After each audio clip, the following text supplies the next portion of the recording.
to the show. I'm Jenna Morton with a little bit of a cold. And I'm Tosh Taylor. And today we're talking about your child's eye health. On the show with us today is Dr. Alexis Keeling. She is the owner of Dr. Alexis Keeling Optometry in CF Champlain here in Moncton. Welcome to the show. Thanks for having me. So I am pumped because I think we're going to have a great conversation today about a lot of things about my kids' eye health that I have no idea. I have a lot to say, so that's great. Things that I probably should have known. I don't think she can diagnose your children without them being here. Maybe. Bring them on in. Yeah. We'll see. We'll see. So I guess let's start with a little bit about you. Okay. I needed a pair of glasses in grade 6, and my parents were hesitant to bring me in because they didn't wear glasses. They didn't see the need for me having my eyes checked. And when they brought me in, they felt really terrible because I needed glasses, and that changed my life. And from that moment on, I said, this is what I want to do.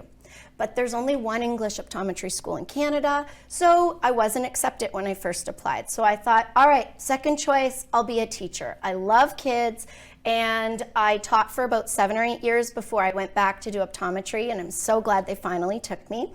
So that's what I do now. I'd like to say that I do have my own practice, but I'm here today representing all of the optometrists in New Brunswick. I'm the president of our New Brunswick Association of Optometrists. So I'm happy to speak on behalf of all of us when I talk about children's health and eye care. Wow, congratulations. Yeah. Thank you. That's Thanks. amazing. Great, thanks. Yeah. I love that you started with that story of what an impact it had on you, because it was funny. I was coming here today thinking about when I found out I needed glasses. I was a little bit older. I was in grade 7. Okay. And it was a teacher who would be like, put your glasses on. Like, what are you talking about? Because I thought I was like one of those not quite confident, didn't want to put my glasses on at school kind of thing. I'm like, I don't have glasses. Wow. And I was sitting in the front row squinting at the chalkboard. And then finally I was like, so Mr. McNeil keeps telling me I should go get glasses. So I'm really glad you brought that up, because that's kind of the first thing that we want teachers and parents to think about and look at when you're looking at your children. Are they squinting? Are they sitting too close to their iPad? Are they sitting too close to the TV? Are they watching TV with a head turn? Are they opening their eyes really wide to read? Are they rubbing their eyes? Are they not paying attention to those activities? Do they dislike reading? Do they dislike doing things that require that kind of focus and attention? So those are all little clues and hints that maybe those kids need to come in for an eye exam, or eye headaches and strain and that kind of thing too. So just different things to think about. I'm glad you mentioned it. It never would have crossed my mind that not wanting to read might actually be a symptom of having an issue with your eyes. Absolutely. 80% of what we learn is through our eyes. And when we're kids, that's one of the biggest ways that the brain is developing those eyes. And it's so important for those eyes to be able to see clearly. And I'm not here to scare anyone. You know, everybody's here to look after their kids but when kids say, oh, I can see the airplane in the sky, I can read the page, we know they can from one eye. We need to check both and make sure that both are developing correctly, because sometimes that's the case. One eye develops so well that the other eye kind of lags behind. So we always want to make sure both eyes are working well, and that gives us 3D vision that makes us better at catching a ball in sports and things like that. So when kids come in, we kind of create little eye games. So this, for example, the magic glasses, these are 3D glasses that let us test that 3D vision with kids to see, okay, are both eyes developing equally? How well are they doing? So that's important to know about. Interesting. So let's start when your kids are young. How old should they be when they first go to their very first appointment? Well, the Canadian Association of Optometrists recommends that eye exams can happen as early as 6 months old to 9 months old. And those babies don't come in and tell us things like, I like 1 or I like 2, right? So we've got all kinds of little tricks up our sleeves to keep their attention and to test those eyes to give us an idea. So one way is by eye tracking, making sure that they're able to follow different things and move the eyes correctly, and that they can move those eyes into the nose. We use special lights. So in the big machine that we say 1, 2, 1, 2, those lenses can be found in little bars like this. And we can hold that in front of a baby's eye and use a special light to see what kind of prescription we may have behind those eyes. Other things are just for example, they might not know their alphabet yet. And that's okay. We can use symbols and we can get them to use that, and we make it fun and games. We may also need the siblings to do little dances in the back of the room so that it keeps their attention focused out, so we can work with some of the lighting. Yeah. That was one of my things that when I first took my youngest daughter, would have been one of her first appointments, and she didn't know the alphabet yet. And I thought, how is she ever going to tell him that that's, you know, the E and et cetera, et cetera. But I was pleasantly surprised when I saw, you know, the duck and the cow and the things like that. So that was really great. But I do wonder when it comes now to realizing, okay, maybe there is something wrong with my child's eyesight. What's your next step after that? It's to call an optometrist, book an appointment, and let them know on the phone, I think there's something going on. I think my child has an eye turning in, or I think his eye is turning out, and I think we need it looked at right away. And we'll book those appointments. Our optometrists, we're all trained to see kids, and we all have fancy little tools to make that work easily for them. Yeah. When you say everyone's trained to work with kids, when you're talking about the very small ones who maybe need that extra, are there specialists that you have to go to if kids are under a certain age? When we find that there might be a problem that would require an eye surgery or an eye disease that they need special attention for, we're really lucky here in New Brunswick. We have a pediatric ophthalmologist who lives here in the Moncton region, so we're able to refer to that ophthalmologist. All our ophthalmologists can do that, but it's really nice to have someone specialized in the pediatric area as well. Yeah. Okay. When it comes to, you brought a little tiny pair of glasses I did. here today. When it comes to little people and having tiny little glasses, what are your best options? Because, I mean, these are wire glasses, but you don't see them on kids an awful lot, right? No, these are ones that I just use in clinic when I put them on to do special testing with. We recommend glasses that are stretchy, that move, that might have a wire around the back for little babies, for kids that move a lot and play a lot outside. Wherever you decide to purchase your glasses, those opticals have great insurances for those lenses, because we expect those lenses are going to be scratched. They're going to have a good life. So we want those kids to wear those glasses full time and be able to play with them. So it's very common for things to break and snap and scratch, and you know, a lot of insurances will cover that. Yeah. Thinking of kids who are a little bit older, like you were saying, like you were in grade 6, I was in grade 7, and I'm thinking of my daughter who's in grade 6 now. I'm pretty sure that if the question of glasses came up, the question of contacts would be very quick behind. And I know it's a very different world than when, you know, we got our prescriptions originally. It was just not heard of that someone who was that young would have contacts.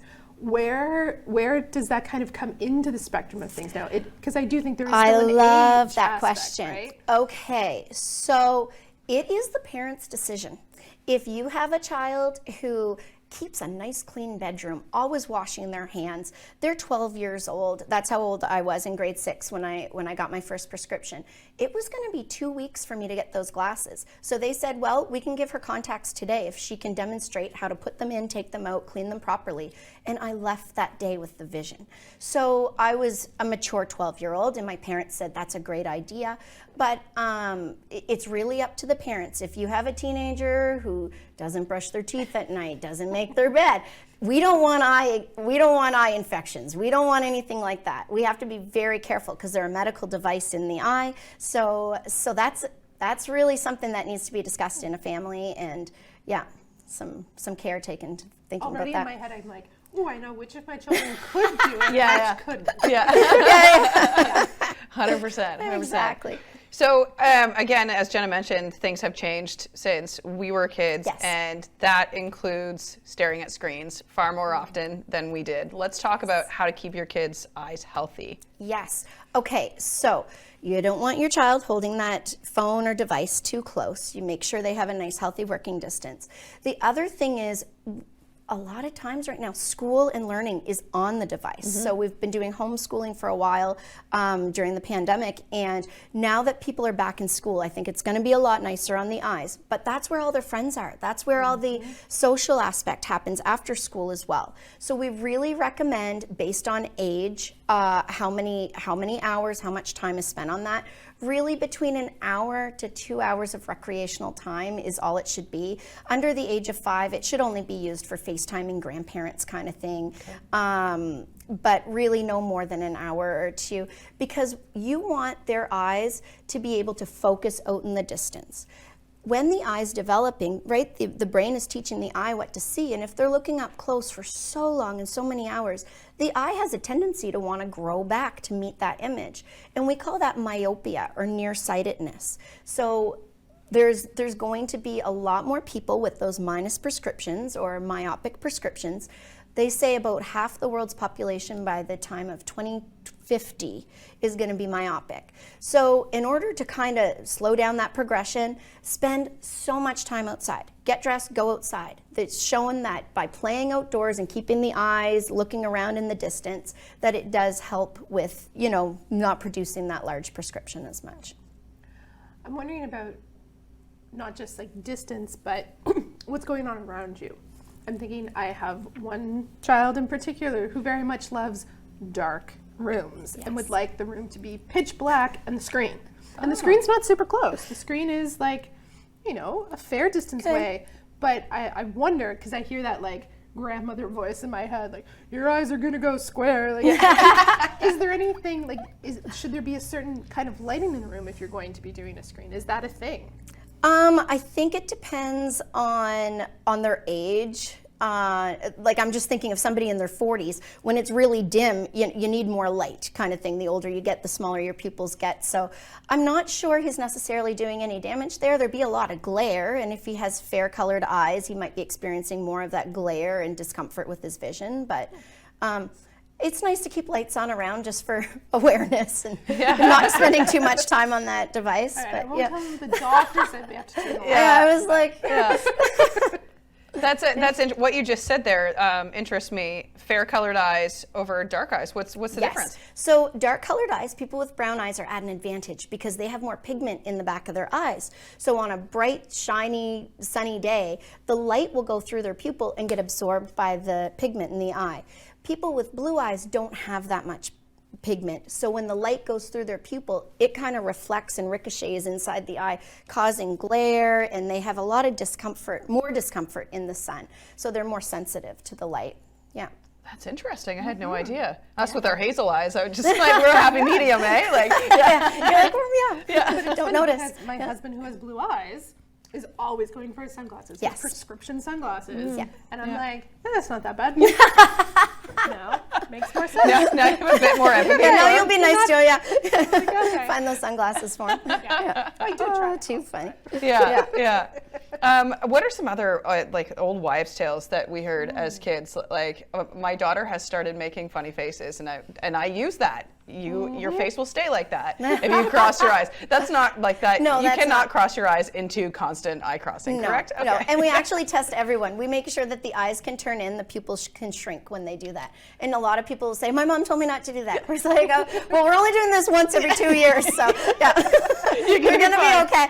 Yeah, but for kids, we do recommend every year an eye exam under the age of 18. They're growing, those eyes are growing, their environment's changing, the amount of time that they're studying, things like that. So a lot can happen over a year. As you know, when you have kids, you buy them new clothes, new shoes all the time. So it's the same with eyes. Eyes can change too. So we really recommend annual exams. Okay. Yeah. And I'm wondering too, are there points where it's more common to see change in eyes? I'm thinking, both of us talked about being about 12, 13 years old. You're kind of getting into that adolescence. Absolutely. Is it common for your eyesight to change? Like it along is. with, say, also getting older, like premenopausal or those kind of things? Absolutely. So let's start young. So we've got little babies and they're learning how to control those eye muscles, right? And then we get about an age of about 4 or 5 years old where we're spending more time at near. We're kind of looking at picture books with our parents. And those eye muscles, when we look up close, they turn in and they flex to keep things in focus. If there's a large prescription there that they're not corrected for, those eyes try to flex so hard that whoop, an eye might turn inwards. And that tells us, okay, we're going to need some glasses, and that helps them relax the eye muscles and see clearly without that extra effort. Then we move up to those who are, teenagers, new teenagers. There's a little growth spurt there as well. So that's where we start to see more of those people who are developing the nearsightedness. So they need those glasses for distance in class kind of thing. They show up a little more then. I mean, they can show up along the way. So everything seems to be, you know, just changing a little bit here and there. And then you hit 40. So I'm 41 and 1 week old. You know, I'm like a 3.5-year-old. Like, it's like, anyway, I did have a birthday last weekend, but you know it. So you're on your phone, you're having a great time, then all of a sudden you're like, whoa, okay. Yeah. So yeah, around 40, that eye muscle, it's still turning in, that pupil's still shrinking, but that squeeze to keep it clear, it's just not squeezing as well anymore. So that's when you start to need a little bit of a reader. I call it the training wheels, just to ease people in, and that's gonna gradually go, and every 2 years they're gonna graduate to the next number that they need for the reading, until it kind of levels off around, I don't know, 65 or so. Then we're gonna have the beginnings of cataracts starting. So everybody gets a cataract, like everybody gets a gray hair, everybody. So then everybody's gonna get one of those. So then that's gonna start changing that prescription again. You're gonna end up with a lot more symptoms like nighttime glare when you're driving, and then our friends, the ophthalmologists, we refer to them for that as well, and they remove those cataracts, and then you're good. Then you just need a reader usually beyond that. Okay. So, yeah. Okay. Yeah. So many questions just came out of that. First, I wanted to start with astigmatism. Yes. So I have one. Yes. And my mom has one. They're genetic, correct? Astigmatism is an interesting thing. Okay. It's just part of the prescription. So I explain it to patients, and I always say when I go to test it, now I'm testing the astigmatism. That's the curve on the front of your eye. So it's really just a curve on the front of your eye. Yeah. Some people have more of a curve, some people have less of a curve. And that curve can be on the front, or it can be behind the pupil. There's a little lens, like a little ball that sits behind the pupil. And I kind of tell them, that lens inside the eye, it's kind of like an onion. Every year it's getting new layers. So this year, yep, you got a new layer. There might be a little bit more of an astigmatism. Next year you come in, oh, it balanced out, so you're going back a step. So yeah, it's just a little bit of a curve. But if you're not wearing glasses with astigmatism, you're gonna notice more of a starburst pattern with headlights, and you might notice like a comet shape, or there's all kinds of fun things that happen when you have an uncorrected astigmatism. Well, and I had gone, I was in my probably late 30s when I found out that I had it. And when I got my first glasses, I didn't realize what I wasn't seeing. Isn't it nice? Like trees had like definition. Yes. That moment. Oh my gosh. Stays with It you. was, it did it. I was like, this is, after grade 6, I was like, this is what I want to do. I didn't know you could look at a tree and see leaves moving. I just thought it was a green blob. Right. And like stars in the sky, like I knew it was a thing. Corner of the room, stars, There are corners. I'm like, what? Oh my gosh. Yep, that was my Get your eyes checked, people. Yes. There's a whole world out there. But that's what you've lived with. You don't know that. And Exactly. as a child, Yeah. you really don't know what you're comparing it to, right? You know, on a highway, everybody's seeing the sign before you do, and that was my first inkling. But as a child, you're not sure you have a problem. So that's why it's nice to have the kids' eyes checked. On that note, I want to let everybody know that here in the province of New Brunswick, there's a free eye exam for every child who's 4 years old before they start school.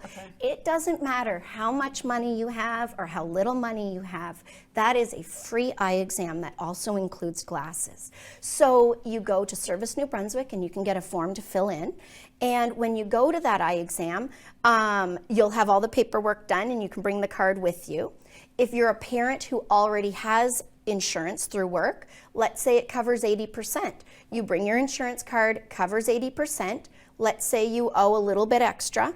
You pay that, you get a receipt. That receipt can be reimbursed as well through Service New Brunswick, and you're reimbursed for that amount. Amazing. So we don't want anyone who's 4 years old not to start school without an eye exam. And anybody else who may not have insurance through work as parents or have an income at a certain amount is eligible through social development to also have those eye exams for their children under the age of 18. So go to Service New Brunswick, get that paperwork filled in and submit that, and you can bring that to any optometrist as well. Yeah. Can you imagine, I just think like so many people that don't know that, you know, we're both parents, neither one of us knew that. I knew there was a program. Okay. I did not know how fantastic it was. It's That incredible. That It is is. way more robust. Yeah. It's than I incredible, realized. and a lot of our provincial optometrists worked really hard to have that in place with the government, and it's incredible. It took years and years and years to have that. Yeah, so it's something use that it. people Please should use know it. about Yeah. and people should use. But I think that that's also something that, and I mean, I'm not trying to typecast or anything like that, but I think that a lot of children probably get marked with, unruly behavior simply because their vision's not working properly, so they don't want to do the things like you said earlier, not wanting to read, Absolutely. not wanting to learn, when Absolutely. it could potentially be saved by getting your free eye test. For sure. Yeah. And we know that 1 in 4 children have potential eye trouble. So if you're in a classroom, imagine you're a teacher and you have 20 students, you would want to expect 5 of them to be wearing glasses in front of you, right? So that's another way to look at it. Yeah. Wow. That's Yeah, I'm like trying to visualize my kids' classroom. You're like, how many kids do I have at home? Okay, I have 3, so yeah. Well, and both my husband and I wear glasses, so we figure it's only a matter of time. Exactly. And now I'm like, it's been a Yeah. little while since we had the kids all checked. Yeah. They have gone, but not as regularly as they should, I think. Yeah. That's okay. That's Yeah. why I'm here today. That's exactly it. I know my oldest daughter has been told that she has the astigmatism as well, so I like to keep on top of it because I don't want her to be in her late 30s before she realizes, how good it could be. Yeah. Yeah. But I think that is incredible. What are some other things that parents need to watch out for? I was kind of thinking lazy eye. Yes. What exactly is that? So a lazy eye is, like I said, there's different types. One is the eye will drift out when the child is relaxing in the back seat of the car looking out the window. And a lot of times in that case you can say, all right, bring your eye in, and they'll blink and kind of come out of their daydream and bring the eye back in. And another type is with the focusing because they require that prescription and they're working too hard with their eyes, so the little eyes will turn in with their near work. There's also eye turns based on different conditions or diseases that can happen in the eye too, so that's important.